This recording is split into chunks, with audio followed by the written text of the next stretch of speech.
All right, so we got some more cool stuff to show you guys. You know we've been spraying the Glasurit if you follow the channel. So I got my hand on some of the UV primer, and you guys know we were using that PPG product, the waterborne, that was very fast as well.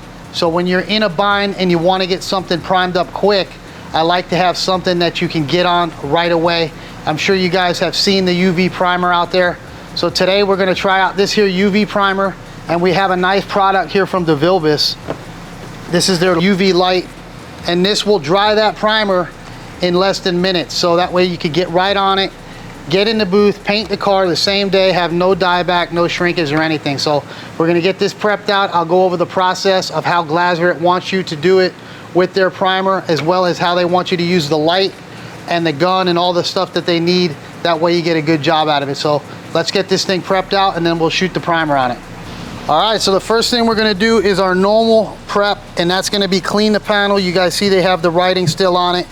This is a bare metal spot, and that product does go directly on bare metal. The only difference is with here, the UV primer, they want you to have a 220 grit scratch for that primer to adhere to. They want you to get a nice scratch in it. So that's one thing that we're gonna do differently than normally. I would usually maybe hit this with 4, maybe 320.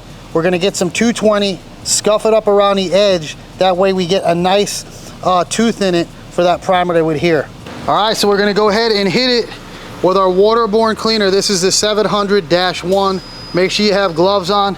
And we're still doing our scuff pad with the waterborne cleaner like we did with the PPG. So I like to go around my edges, scuff it, clean it at the same time, and that'll get you a little bit closer to having this job prepped out later before you go ahead and hit it with your DA. So we've been having some fun with that BASF. That stuff is really good, and I've been shooting quite a few jobs with it, and I'm enjoying it. So definitely a good product. I got a call today from Pat, and he told me he's got my certificate for me being certified, and I'm gonna be able to get that here soon. So we did get certified. You guys knew that in the last one, but we didn't have the certification yet.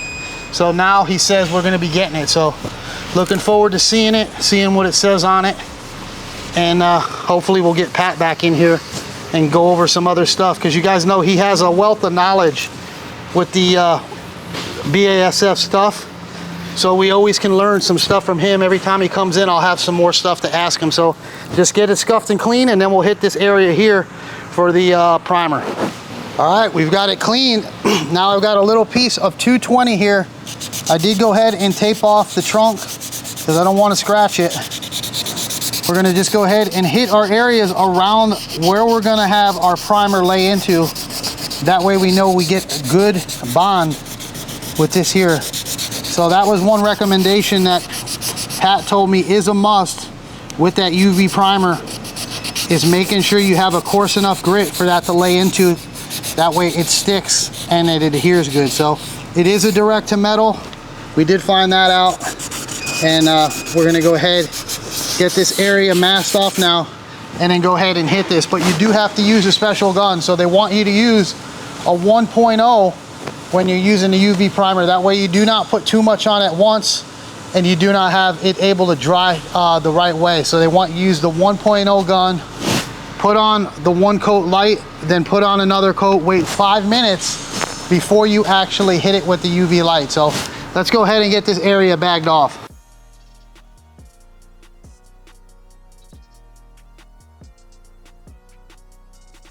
All right, so we've got it all ready to go, and this here gun that we're gonna be using this time is gonna be the DV1S. So this is a 1.0.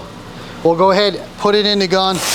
But the nice part about this primer is it's ready to go. It's a 1K product, so you don't have to put any activator in it to get it to dry, obviously, because we're gonna be curing it with the light. So make sure you get it shaken up really good and get anything off of the bottom.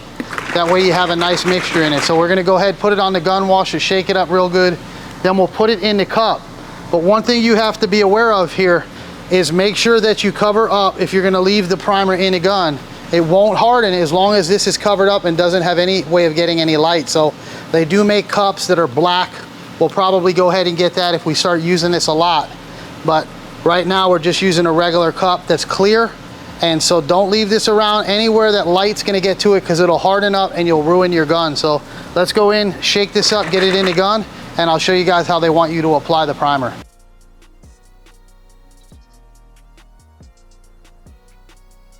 All right, so we're gonna go ahead now, put some in here. We don't need it a lot, so we're just gonna mix up a little bit of this.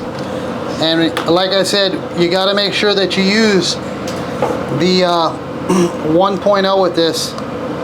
So we're just gonna mix up a little bit. I think that'll do it, because that is a small spot. So this does have a strainer in it, so we didn't strain it. We'll go ahead and put the lid on this. Make sure that this is out of any area, and make sure that is sealed up tight from any light, because you don't want that to activate. So we'll put this on here, we'll get it in the gun, and then we'll put it on there. All right, so make sure you have your respirator gloves. We do have some eye protection on. With this one here, on the first coat, they want you to do a half coat of primer, let it flash for 20 seconds, and then give it 1 coat of heavy primer right after that. So let's go ahead, get our mask on, hit it with our light coat, and then we'll hit it with our full coat. We'll give that 20 seconds, and then we'll come in and put a heavy coat on. You're not gonna wanna get full coverage on this. This primer is transparent, so it may look like you don't have a lot of primer on there because it's more of a transparent primer. That's gonna be fine. Don't worry about that. Don't try to get full coverage. Let that set up, and then we'll hit it with one more here, and then we'll give it 3 to 5 minutes, and we'll hit it with our DeVilbiss light and see how nice it works. All right, so let's give that 3 to 5 minutes. We'll let it flash. That's what they want us to do. That's what Pat was telling me. We'll go ahead and set up that DeVilbiss light, and we'll hit it with that UV light. All right, so the light we're gonna be using is the DeVilbiss. I was telling you guys. This one does come as a kit. It has battery packs, the charger, and it even has the UV sunglasses. You gotta make sure you use these when you use the light, because this is a very strong light, and they want you to cover your eyes when you're doing it. So this one here runs around $800. I was looking it up, and this is the one that I'm demoing actually right now, because I'm gonna be picking one up to use with that primer, but I wanna see which one works the best. So the DeVilbiss guy is a friend of mine, and he said, go ahead and try this out.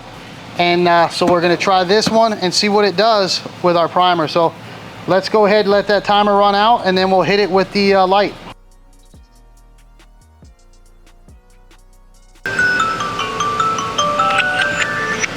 All right, so we've got it flashed now for the 5 minutes. We plugged in our battery pack, and you're gonna wanna hold this about 8 inches away. And this here light's plenty big for the spot that we're doing, so we don't really have to worry too much about the size of this here repair. You can see that that light has a nice size UV light that covers over that well anyway, so we're not really too worried about it. This is a decent sized light.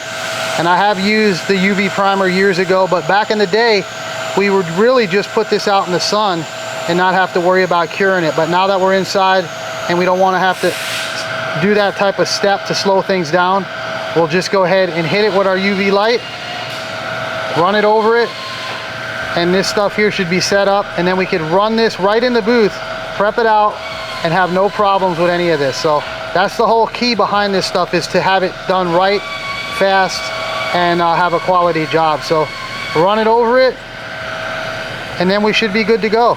All right, so just like that, it is dry. So what we're gonna do now is go ahead and sand this down. We don't have to do a lot of blocking, because this was just sanded down the metal. There wasn't any filler here. So let's get it sanded down and see how nice it sands, and then we can get this prepped out and in the booth.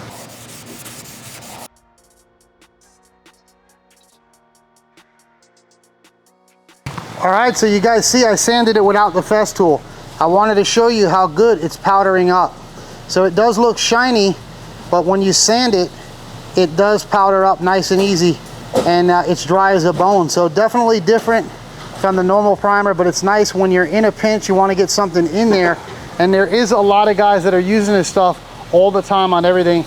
This stuff can be used on flexible parts as well. I was talking to Pat, you just have to use their adhesion promoter down with it first, and then you're good to go. But you don't want to go over 3 mils with this primer. Anything over that, they don't recommend. You'll have problems with it. So make sure that you're putting down the right amount of mils by putting it on the way they want with the right gun, and everything should work out. So we'll go ahead and hit this with our DA with the Festool, and then get this rest of it prepped for the blend.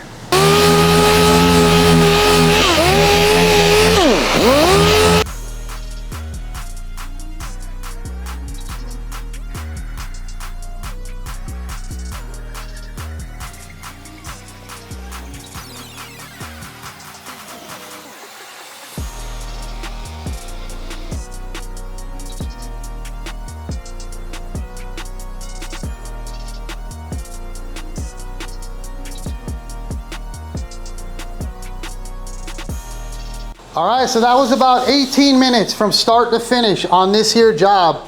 And we have a quality repair with a quality product. So yes, we were using that waterborne primer from PPG, but that stuff is a little bit more temperamental sometimes, and it doesn't build quite as well as the UV primer. So when they came in here with BASF, I told them, listen, I really do like that PPG stuff. And they said, wait till you try our UV primer. And that's what we did here. So this is gonna be a real money maker. You guys know we like to get our jobs in and out of the booth, but we wanna make sure that we're gonna have good holdout on our repairs. Because if you prime one and then you bake it and you put it outside and that primer dries up after it's painted, it's gonna settle into the sand scratch. And sometimes you will have to redo that job, especially if the body man isn't doing his body work real nice and fine, it'll settle into those deep scratches. So this is gonna be a nice product for the production shop. You guys see here, we were wanting to make something work a little bit faster, and we're testing out the UV lights. That way we can see how they're gonna work for us here in this shop, because one thing we like to do is get jobs done fast, but we gotta make sure that these jobs are gonna be done right and they're gonna hold out and last for the customer. So this so far has saved time. You guys seen it. We prepped it out with you, primed it, got it in here, and we're gonna go ahead and mask up and shoot this job. So I hope you guys like this video. I just wanted to give you guys a little update what's been going on here at the shop, trying out some new products, but this will be the go-to primer if you're in a hurry, direct to metal, 3 minutes with that light on it basically, and you're ready to sand and get it in the booth. So I hope you guys got something out of this video. We'll see you guys in the next one.